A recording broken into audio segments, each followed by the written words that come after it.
Nonganbagi ayuk aduda chanebagi matung ina machanupa nupi chelakpagi ahal kharaga haidokpa chalure. Khul masel oibana kaya koinadre harau harau adum tawrakle.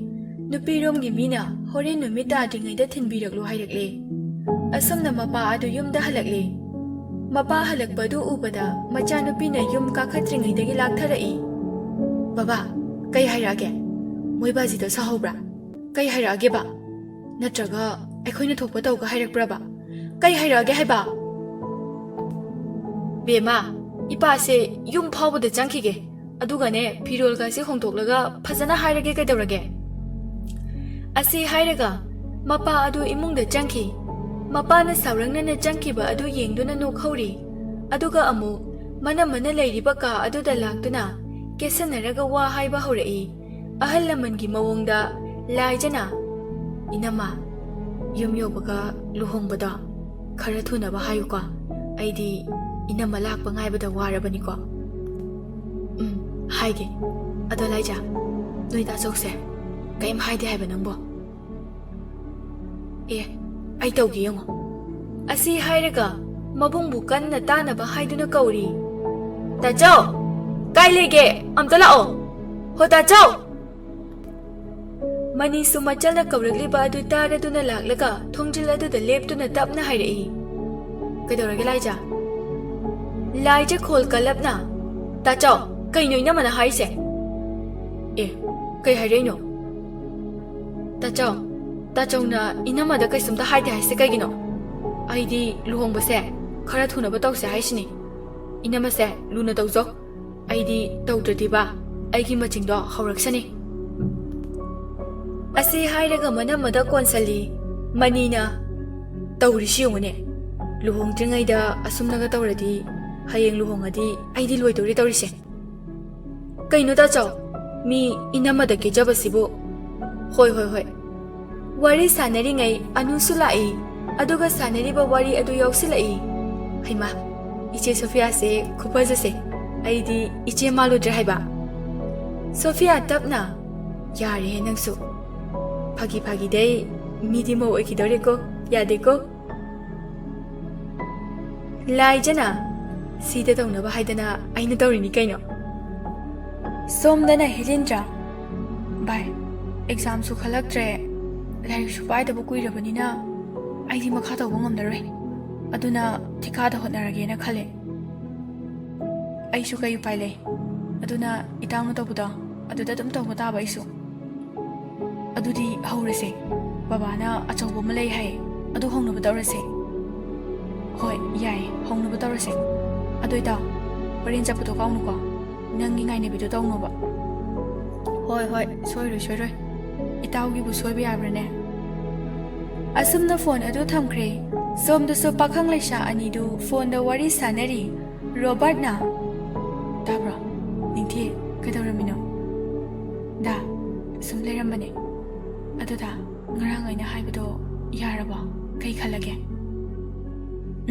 ꯌꯥꯔꯦ ꯑꯗꯣ ꯅꯪ ꯑꯩ ꯅꯠꯇꯕ ꯑꯇꯣꯞꯄꯒꯗꯤ ꯈꯪꯅꯗꯦꯀꯣ ꯀꯥꯏꯗꯩꯅꯣꯗ ꯗꯥ ꯑꯩꯗꯤ ꯗꯥꯅ first ꯂꯞꯅꯦ ꯑꯗꯨꯗ ꯔꯣꯕꯥꯔꯠ ꯑꯩꯗꯤ ꯃꯇꯤꯛ ꯆꯥꯗꯦꯅ ꯊꯥꯗꯣꯛꯄꯤꯅꯨꯀꯣ ꯀꯥꯏꯗꯩꯅꯣꯗ ꯅꯤꯡꯊꯤ ꯑꯩꯕꯨ ꯃꯇꯤꯛ ꯆꯥꯏ ꯀꯩꯅ ꯅꯪꯅ ꯊꯤꯅ ꯍꯦꯜꯂꯤꯀꯣ ꯑꯩꯗꯤ ꯑꯣꯖꯥ ꯃꯆꯥ ꯑꯃꯈꯛ ꯑꯣꯏꯖꯕꯅꯦ ꯑꯇꯩ ꯀꯔꯤꯁꯨ ꯇꯧꯗꯤꯌꯦ ꯁꯤꯗꯁꯨ ꯅꯠꯇꯦ ꯑꯩꯗꯤ ꯂꯥꯏꯔꯕ ꯃꯆꯥꯅꯦ ꯂꯟ ꯊꯨꯝ ꯑꯩꯒꯤꯅꯤ ꯍꯥꯏꯕ ꯀꯩꯝꯇ ꯂꯩꯇꯦ ꯑꯗꯨꯅ ꯍꯧꯖꯤꯛ ꯃꯌꯥꯝꯅ ꯇꯧꯅꯔꯤꯕ ꯑꯁꯦ ꯑꯩꯗꯤ ꯉꯝꯂꯣꯏ ꯅꯪꯅ ꯑꯩꯕꯨ ꯁꯣꯏꯗꯅ ꯄꯥꯝꯃꯛꯑꯣꯏ ꯑꯁ ꯌꯥꯝ ꯇꯥꯅꯤꯡꯗꯦꯀꯣ ꯗꯥ ꯀꯩꯅꯣ ꯅꯪꯅ ꯍꯥꯏꯔꯤꯕ ꯃꯌꯥꯝꯗꯨꯕꯣ ꯑꯩ ꯀꯩꯝ ꯍꯥꯏꯈꯤꯗꯦꯀꯣ ꯀꯩꯒꯤ ꯑꯗꯨꯃꯥꯏꯅ ꯍꯥꯏꯔꯛꯏꯅꯣ ꯇꯜꯂꯦꯍꯦ ꯅꯪꯁꯤꯗꯤꯕ ꯌꯥꯝ ꯇꯜꯂꯦ ꯅꯨꯡꯁꯤꯕꯗ ꯈꯨꯗꯣꯜ ꯄꯤꯅꯔꯒ ꯀꯩꯗꯧꯅꯒꯦ ꯅꯨꯡꯁꯤꯕ ꯍꯦꯟꯒꯠꯂꯦ ꯍꯥꯏꯕꯁꯨ ꯅꯠꯇꯕ ꯑꯩꯁꯨ ꯄꯥꯝꯖꯗꯦ ꯍꯧꯖꯤꯛ ꯇꯧꯅꯔꯤꯕ ꯃꯌꯥꯝ ꯑꯁꯦ ꯑꯩ ꯀꯩꯝꯇ ꯄꯥꯝꯖꯗꯦ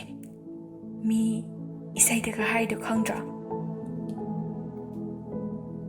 ꯑꯩꯗꯤ ꯈꯪꯗꯦꯅ ꯀꯩ ꯍꯥꯏꯔꯤꯕ ꯑꯩꯗꯤ ꯉꯔꯥꯡꯇꯪ ꯐꯣꯟ ꯄꯥꯏꯔꯒ ꯃꯤ ꯏꯔꯥꯕꯣꯠꯅ ꯁꯛꯄ ꯖꯒꯠ ꯂꯥꯏꯂꯦꯝꯕꯤꯒꯤ ꯏꯁꯩꯗ ꯍꯥꯏꯔꯤꯗꯨꯗꯤ ꯅꯨꯡꯁꯤꯕꯗꯕꯨ ꯄꯤꯅꯤꯡꯉꯥꯏ ꯀꯔꯤ ꯂꯩꯕꯒꯦ ꯅꯨꯡꯁꯤꯕꯗꯕꯨ ꯈꯨꯗꯣꯜ ꯄꯤꯅꯤꯡꯉꯥꯏ ꯀꯔꯤ ꯂꯩꯕꯒꯦ ꯊꯃꯣꯏꯗꯩ ꯍꯦꯟꯕ ꯂꯩꯕꯔꯥ ꯁꯛ ꯆꯨꯅ ꯀꯌꯥꯔꯣꯏꯗ ꯊꯃꯣꯏ ꯁꯦꯡꯕ ꯍꯥꯏꯗꯨꯗꯤ ꯇꯧꯊꯣꯔꯛꯄ ꯉꯥꯡꯊꯣꯔꯛꯄ ꯅꯨꯡꯁꯤꯍꯟ ꯆꯦꯟꯒꯗꯕꯅꯤ ꯑꯩ ꯑꯝꯇꯕꯨ ꯇꯥꯒꯦꯅꯦ ꯅꯨꯡꯉꯥꯏꯗꯧ ꯃꯥꯜꯂꯦ ꯅꯪꯅ ꯁꯛꯄꯗꯨꯅ ꯍꯦꯜꯂꯝꯗꯧ ꯃꯥꯜꯂꯤꯗ ꯅꯤꯡꯊꯤꯂꯦꯝꯕꯤ ꯅꯣꯛꯂꯒ ꯀꯩ ꯍꯥꯏꯕ ꯑꯩꯅ ꯍꯦꯜꯂꯝꯗꯧ ꯃꯥꯜꯂꯦ ꯀꯥꯏꯅ ꯂꯣꯏꯔꯦꯍꯦ ꯃꯤ ꯏꯔꯥꯕꯣꯟꯅ ꯁꯛꯄꯗꯨꯅ ꯌꯥꯝ ꯊꯤꯅ ꯍꯦꯜꯂꯤꯀꯣ ꯅꯤꯡꯊꯤ ꯀꯩꯅꯣꯝ ꯍꯥꯏꯕꯤꯌꯨꯔꯥ ꯍꯥꯏꯕꯤꯌꯨ ꯀꯩꯅꯣ ꯉꯔꯥꯡꯗꯣ ꯑꯩꯈꯣꯏ ꯇꯥꯆꯧꯗꯣ ꯅꯨꯄꯤ ꯆꯦꯜꯂꯦ ꯑꯩ ꯌꯥꯝ ꯍꯔꯥꯎꯏ ꯈꯪꯉꯕ ꯏꯃꯥ ꯂꯩꯈꯤꯗ꯭ꯔꯁꯨ ꯉꯁꯤꯗꯤ ꯏꯃꯥꯒꯤ ꯃꯍꯨꯠ ꯁꯤꯟꯕꯤꯅꯕ ꯑꯃ ꯂꯥꯛꯂꯕꯅꯤꯅ ꯑꯣ ꯑꯗꯣ ꯀꯩ ꯂꯝꯗꯩꯅꯣ ꯗꯥ ꯔꯣꯕꯥꯔꯠ ꯑꯩꯈꯣꯏ ꯈꯨꯜꯗꯩꯅꯦ ꯑꯩꯅ ꯐꯖꯅ ꯈꯪꯕ ꯃꯤꯅꯦ ꯌꯥꯝ ꯐꯩꯌꯦ ꯑꯩꯈꯣꯏ ꯇꯥꯆꯧꯒ ꯈꯪꯅꯕ ꯀꯨꯏꯔꯦ ꯇꯥꯆꯧꯅ ꯂꯩꯇꯕꯁꯤꯗ ꯀꯌꯥ ꯀꯩꯗꯧꯗꯕ ꯑꯗꯣ ꯉꯔꯥꯡꯗꯤꯅꯦ ꯏꯆꯟꯅꯨꯄꯤꯅ ꯅꯝꯗꯅ ꯆꯦꯜꯍꯟꯕꯩ ꯋꯥꯅꯤ ꯅꯤꯡꯊꯤꯂꯦꯝꯕꯤ ꯅꯣꯛꯅꯤꯡꯗ ꯅꯣꯛꯇꯕ ꯌꯥꯗꯕꯒꯨꯝ ꯈꯤꯇꯪ ꯅꯣꯛꯂꯒ ꯌꯥꯏꯅꯦ ꯗꯥ ꯔꯣꯕꯥꯔꯠ ꯅꯣꯏꯒꯤ ꯅꯆꯟꯗꯨꯁꯨ ꯈꯔꯗꯤ ꯇꯧꯔꯝꯂꯅꯤ ꯈꯜꯂꯦ ꯃꯌꯥꯝꯕꯕꯨ ꯅꯨꯄꯤ ꯆꯦꯜꯍꯟꯕ ꯉꯝꯃꯦ ꯍꯥꯏꯕ ꯀꯥꯏꯗꯩꯅꯣꯗ ꯑꯩꯁꯨ ꯌꯥꯎꯔꯤꯕꯅꯤ ꯅꯠꯇ꯭ꯔꯗꯤ ꯌꯥꯗ꯭ꯔꯦ ꯅꯨꯄꯤ ꯊꯤꯕ ꯈꯪꯗꯧ मांद्रबा अदुना अखोय अनीनने नमदन चलहनबे वानी अदुदा चाक चारबो चाद्रिदा नंगदी चारबो आइदी चारे कइंचांग चारबा nga chai ngasidi अदुदा आई कनम हाइगे हायो गइनो अदुबुरा दारो पार्टसे नुपी क्या मुंगना प्रपोज तोरके रोबर्ट नोकलगा याई हे नंगसु फनदी यामे अदुदा आइने यादबे वानी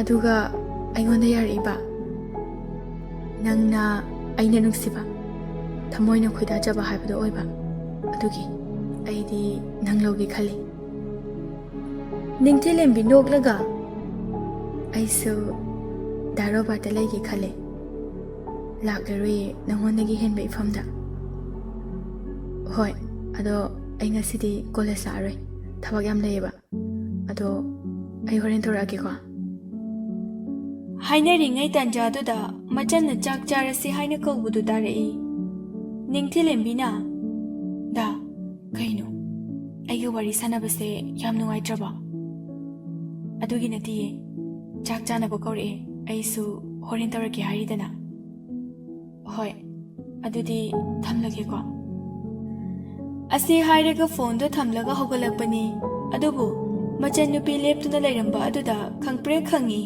अदुगा खंगहाइ हाइरई कइनो खंगिने नंग मुंगारबो तुमिना लेप्तुना लेरिदुबो लाइजा मखुद अदु मबोंगदा थिल्लदुना मंगक्कादु नोमलगा तयाय आई लोइता हौरेको हायो हायो कनानो हजिकिदो इनम्मा नत्रो रोबर्ट नोफेट तौरगा तानिंग देखो अंगांगना कारण याम हाइनो लाओसे चाक चाउरसे चाक लोरे हाइकिदाइने लाइजा मागे तयाइदा मुन्ने येंगी अदुगा अमुक हाइरई तयाय वा थाइदोकनुको हाइरो कनानो हाइबो हजिकिदो वारी सानरंबदो हजिकतो वारी सानरंबदो कनानो बा रोबर्ट उपाय लेरेरोय खल्लदुना तपना हाइरई होय होय नंगना हाइबदो चुम्मे लाइजा हराउना अदुदी इनम्मा नत्रा कइमिंग कौगे माने निंगथिलेंबी कौवे लाओ नंगी वारीदो कोना तौरसे मी चाक लोइतोंनखिबा तारे हाइनरिङै तन्जादुदा मपाना चाक चारसे हाइदुना कन्ना कौरई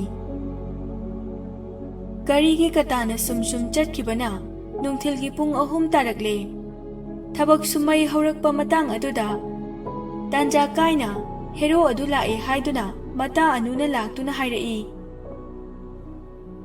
लाक्लबनिना थोक्तबा याद्रे हाइदुना नुपी अनिदु मोइगी खुलगी गार्डन अदुदा लाई नुपा अदुसु मोइ लाक्पदु उबदा माइथोंदा नोकफेट तौजै याइ फेरेलना कइनो आइबु ngarang हाइकिदाय ngasi लाकेना अदुगा कदरबा Yai, akhoi tachaudo nupi cheleba.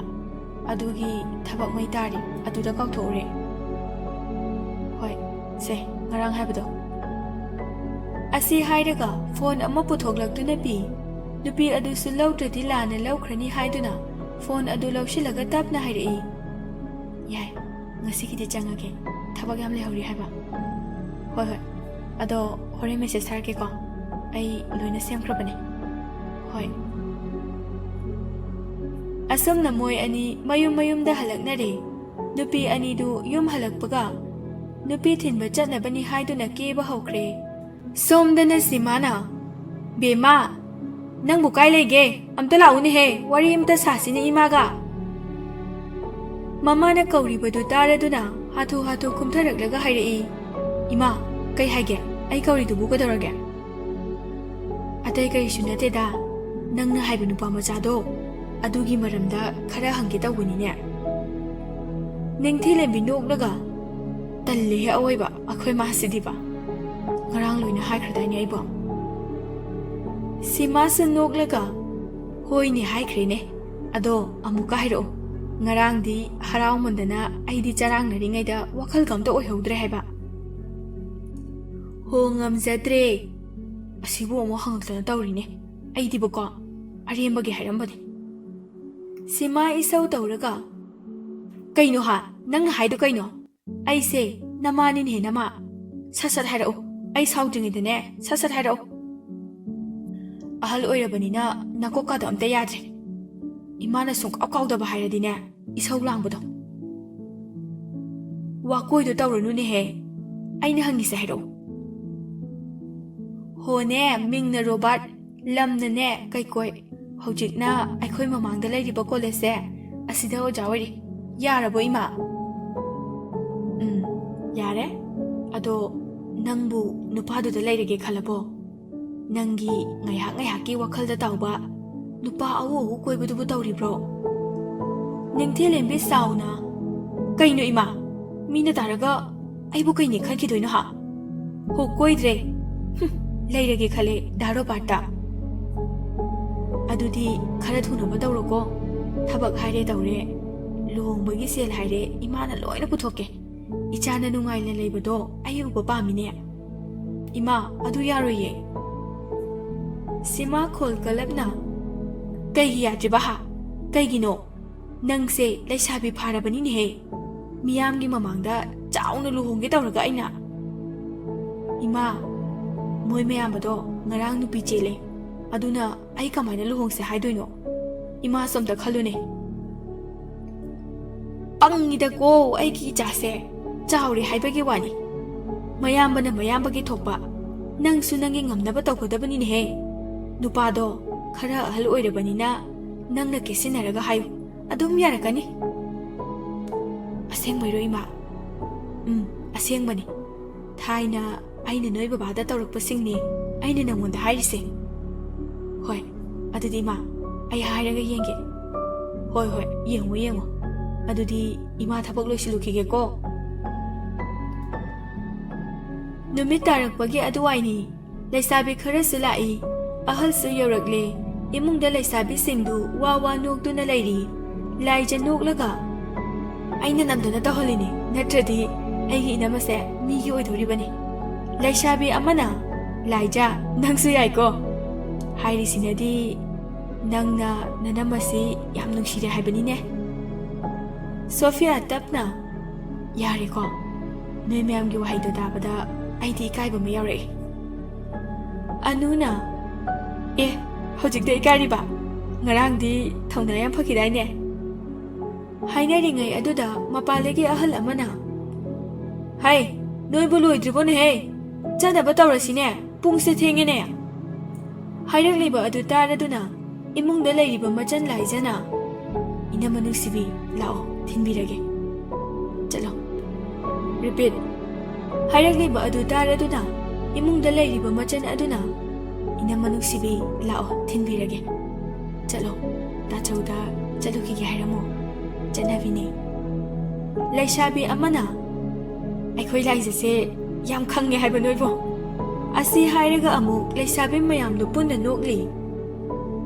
ꯈꯪꯗ꯭ꯔꯗꯤ ꯀꯩꯅꯣ ꯃꯤ ꯈꯪꯗꯕ ꯌꯥꯄꯣꯠꯇꯦ ꯁꯣꯐꯤꯌꯥꯗꯨ ꯃꯄꯨꯔꯣꯏꯕꯗ ꯆꯠꯂꯨꯈꯤꯒꯦ ꯍꯥꯏꯒꯦ ꯍꯥꯏꯗꯨꯅ ꯃꯄꯨꯔꯣꯏꯕꯒꯤ ꯀꯥꯗ ꯂꯥꯛꯏ ꯑꯗꯨꯒ ꯇꯞꯅ ꯇꯥꯃꯅꯤ ꯑꯩ ꯆꯠꯂꯨꯈꯤꯒꯦ ꯑꯁꯤ ꯍꯥꯏꯔꯒ ꯃꯄꯨꯔꯣꯏꯕꯒꯤ ꯃꯈꯣꯡ ꯁꯣꯛꯅ ꯂꯥꯏꯕꯛꯇ 3ꯂꯛ ꯃꯈꯨꯠ ꯃꯆꯥ ꯑꯗꯨꯅ ꯀꯠꯂꯤ ꯍꯣꯏ ꯑꯅꯥ ꯑꯌꯦꯛ ꯌꯥꯎꯗꯅ ꯑꯃꯨꯛ ꯑꯩꯒꯤ ꯅꯥꯛꯇ ꯂꯥꯛꯈꯣꯀꯣ ꯑꯁꯤ ꯍꯥꯏꯔꯒ ꯃꯥꯒꯤ ꯄꯣꯀꯦꯠꯇꯒꯤ ꯂꯨꯄꯥ 1,000 ꯄꯨꯊꯣꯔꯛꯇꯨꯅ ꯃꯥꯒꯤ ꯅꯨꯡꯁꯤꯕꯤꯒꯤ ꯃꯈꯨꯠꯇ ꯄꯥꯏꯍꯜꯂꯤ ꯇꯥꯃꯅꯤ ꯀꯩꯒꯤꯅꯣ ꯌꯥꯝꯃꯜꯂꯦ ꯁꯤꯗꯤ ꯀꯥꯏꯗꯩꯅꯣ ꯌꯥꯝ ꯋꯥꯠꯂꯤꯕꯅꯦ ꯋꯥ ꯃꯈꯥ ꯊꯥꯔꯛꯂꯨꯅꯨꯀꯣ ꯑꯩ ꯁꯥꯎꯔꯛꯀꯅꯤ